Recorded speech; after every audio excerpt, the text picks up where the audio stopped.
अहोई अष्टमी व्रत कथा। प्राचीन काल में एक साहूकार था जिसके 7 बेटे और 7 बहुएं थी।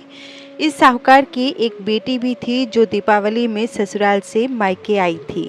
दीपावली पर घर को लीपने के लिए सातों बहुएं मिट्टी लाने जंगल में गई तो ननद भी उनके साथ चली गई।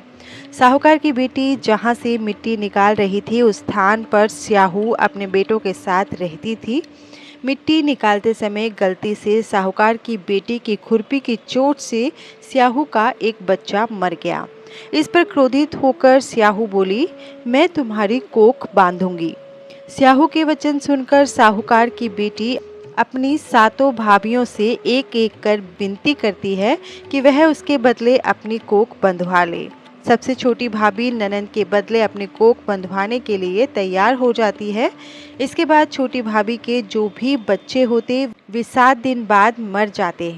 7 पुत्रों की इस प्रकार मृत्यु होने के बाद उसने पंडित बुलवाकर इसका कारण पूछा। पंडित ने सुरही गाय की सेवा करने की सलाह दी। सुरही सेवा से प्रसन्न होती है और उसे स्याहू के पास ले जाती है। रास्ते में थक जाने पर दोनों आराम करने लगती हैं। अचानक साहूकार की छोटी बहू की नज़र एक और जाती है। वह देखती है कि एक सांप गरुड़ पंखनी के बच्चों को डसने जा रहा है और वह सांप को मार देती है। इतने में गरुड़ पंखनी वहां आ जाती है और खून बिखरा देखकर उसे लगता है कि छोटी बहू ने उसके बच्चों को मार दिया और इस पर वह छोटी बहू को चोंच से मारना शुरू कर देती है। छोटी बहू इस पर कहती है कि उसने तो उसके बच्चों की जान बचाई है। गरुड़ पंखनी इस पर खुश होती है और सुरही सहित उन्हें स्याहू के पास पहुंचा देती है।